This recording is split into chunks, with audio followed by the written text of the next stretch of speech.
Bonjour à tous, je vais vous présenter un tutoriel dédié au descripteur de propriété. Alors lorsque vous créez une propriété dans un objet, il se trouve qu'elle a un certain nombre de caractéristiques. Ces caractéristiques sont stockées dans un descripteur de propriété qui a des valeurs par défaut. Donc on va commencer par lire le descripteur d'une propriété d'un objet. Et on va utiliser cette méthode-là pour cela. On va faire un exemple. Donc je vais déclarer un objet.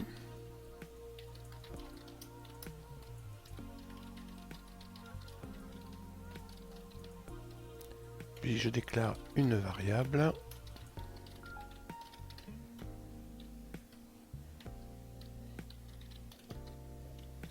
Et j'affiche cette variable. Donc ici, j'ai déclaré un objet.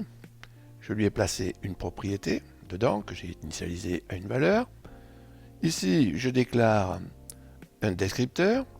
Le descripteur fait appel à une méthode que l'on trouve dans l'objet prédéfini, l'objet natif object. Donc une méthode qui est getOnPropertyDescriptor. Donc on lui passe l'objet et la propriété sur laquelle on va récupérer les caractéristiques. Attention, il faut ici mettre une chaîne de caractères sur le nom de la propriété. Et ce qui est renvoyé dans le descripteur, c'est un objet en fait. Donc les caractéristiques de la propriété vont se présenter sous la forme de propriété, elles aussi. Et je vais afficher ces propriétés à cet endroit-là. Alors on va exécuter ça dans le navigateur. Donc vous voyez qu'il y a ces quatre propriétés, configurable, enumerable, value et writable. Donc chaque propriété a une valeur par défaut. Et on va regarder de près ce que ces propriétés veulent dire. Alors, regardons configurable. Si la valeur vaut true, le descripteur de la propriété peut être modifié et la propriété peut être supprimée. Si c'est false, vous ne pouvez faire aucune de ces deux choses. Enumerable maintenant. Si la valeur vaut true, la propriété apparaît lors d'une boucle for in sur l'objet. Value, bon, ça on comprend. Writable, si la valeur vaut true, la propriété peut être modifiée à l'aide d'une affectation. Sinon, vous ne pouvez pas modifier la valeur de la propriété. Donc on vient de voir la signification des propriétés contenues dans ce descripteur de propriété. Maintenant, on va voir comment modifier une propriété avec la méthode object.defineProperty.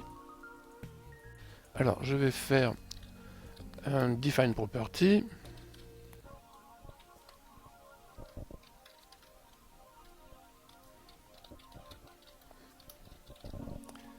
Maintenant, je vais récupérer ça là-haut, parce que c'est la même chose. Je vais mettre dessous. Je vais enlever le let.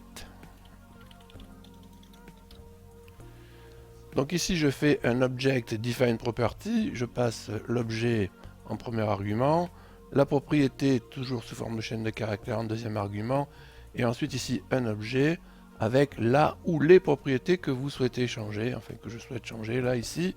Donc j'ai changé enumerable à false. Et ensuite je refais un getOnPropertyDescriptor pour récupérer le descripteur modifié. Donc là j'ai enlevé le const parce que sinon je ne peux pas le réaffecter ici évidemment. Alors on va exécuter ça dans le navigateur. Donc on va vérifier évidemment que enumerable là est passé à false. Donc là si cette propriété se trouvait dans une boucle for in par exemple, eh bien là on ne la verrait pas. Alors maintenant on va créer complètement une propriété avec Object Define Property, c'est-à-dire qu'on va la créer de manière dynamique et on va paramétrer complètement ses caractéristiques en même temps qu'on la crée. Donc je vais enlever ça. Je déclare un objet vide. Là, je fais mon define property. Donc là, maintenant, value.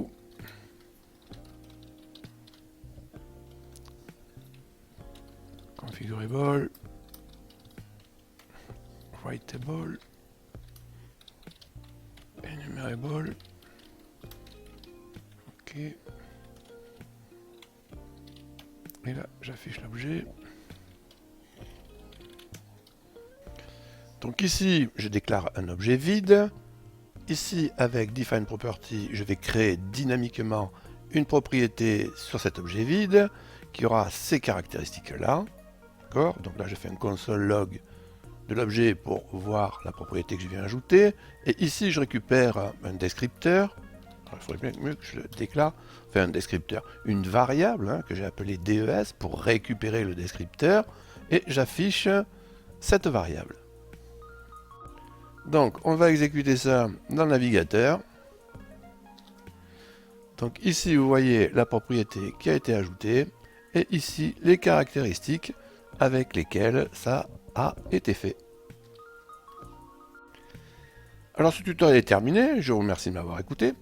Si vous avez appris quelque chose dans ce tuto, ou si vous l'avez trouvé intéressant, n'hésitez pas à le liker, à le partager.